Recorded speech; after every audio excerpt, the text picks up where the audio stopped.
नमस्ते दोस्तों, कैसे हैं आप सभी लोग। स्वागत है आपका मेरे आज के इस वीडियो में। आज के इस वीडियो में मैं आपको बताने वाला हूँ पैसा बोलता है। यह बात तो आपने सुनी ही होगी, जिसे कि आपने अपने दैनिक जीवन में अपने आसपास या पड़ोस पड़ोस में भी देखा हो। जी हाँ, आज की कहानी में मैं बात करने वाला हूँ पैसे की। तो चलिए शुरू करते हैं बिना किसी देरी किए। इंसान तो सिर्फ मुँह से बोलता है, पर पैसा चारों तरफ से बोलता है। पैसा चाहे कार के ड्राइविंग सीट पर बैठा हो या पिछली सीट पर, लोग पहचान ही लेते हैं। और मेरे जैसे सूट बूट पहनकर कार की पिछली सीट पर बैठे तो भी हमारे पड़ोसी पवार जी पहचान कर बोल ही देंगे, कौवा चला हंस की चाल। पैसा जो बोलता है वो मैं आपको स्टोरी में सुनाता हूँ। एक लड़का था जो अपने माता पिता के साथ एक गाँव में रहता था। वह लड़का पढ़ने लिखने में तेज था, लेकिन उसके दोस्तों की सोच थी कि यदि वे पढ़ लिख कर कोई नौकरी प्राप्त कर ले तो उनका जीवन सुखमय हो जाएगा और इस दुनिया की कोई भी सुख सुविधा वो धन दौलत से खरीद सकते हैं। लेकिन वह लड़का अक्सर उनकी बातों से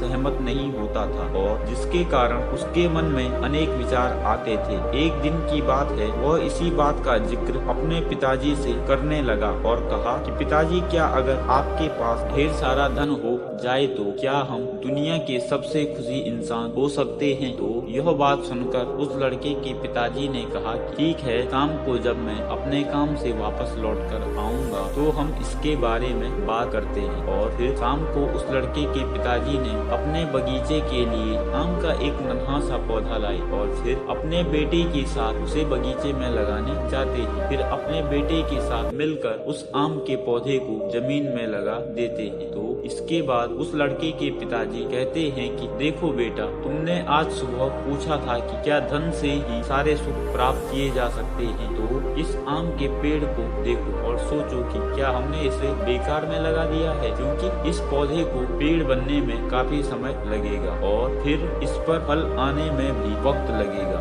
और हो सकता है कि इसके फल हमें खाने को मिले या ना मिले। इससे हम सभी यही सोचते हैं कि यह समय की बर्बादी है। तो ठीक है, तुम जरा सोचो, अगर सब लोग यही सोचने लगे कि भला हम क्यों पेड़ लगाएं, अगर हमें फल खाना ही है तो हम अपने पैसों से बाजार से फल खरीद कर खा सकते हैं, जो कि बिना समय गवाए तुरंत मिल जाता है। तो सोचो, जब सबकी यही सोच होगी कि धन से सब कुछ खरीदा जा सकता है, तो ऐसे में कोई भी इन पेड़ों को नहीं लगाएगा। तो एक दिन ऐसा भी आएगा कि इस धरती पर सबके पास तो खूब धन दौलत हो सकती है, लेकिन जब फल देने वाले पेड़ पौधे नहीं होंगे तो सोचो भला इन पैसों का क्या मोल। जब इनसे खाने के लिए भोजन और फल आदि न मिले तो सबसे पहले हम सभी को अपनी सोच बदलनी चाहिए, तभी इन पैसों की कीमत हो सकती है। अपने पिता से यह सब बातें सुनकर उस लड़के को समझ में आ गया था कि हम सब तो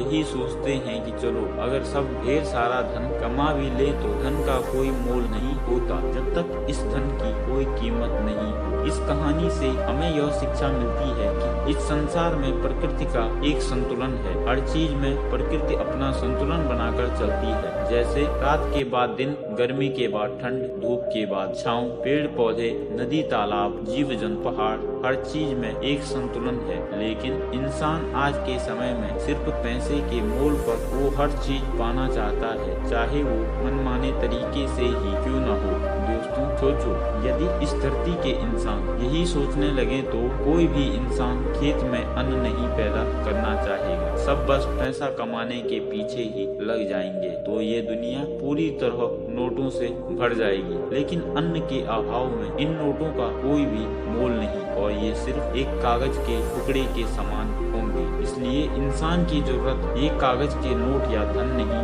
इंसान की जरूरत तो सिर्फ रोटी, कपड़ा और मकान है। और जो इंसान अपनी इन मूलभूत जरूरतों को पूरा कर लेता है, वही इंसान आज के समय में सबसे ज्यादा खुश होता है। क्योंकि अक्सर यह कहा जाता है कि हम पैसे से सुख सुविधाएं तो खरीद सकते हैं, लेकिन इन पैसों से मन की शांति कभी नहीं खरीद सकते। सोचिए, जब प्राचीन काल में धन नहीं थे तो क्या लोग सुखी नहीं थे? वे लोग खुश थे क्योंकि उनके मन में सुकून था। तो आज की कहानी को रखते हैं इतना ही। मिलते हैं नेक्स्ट वीडियो में, तब तक के लिए जय सिया राम, राधे राधे।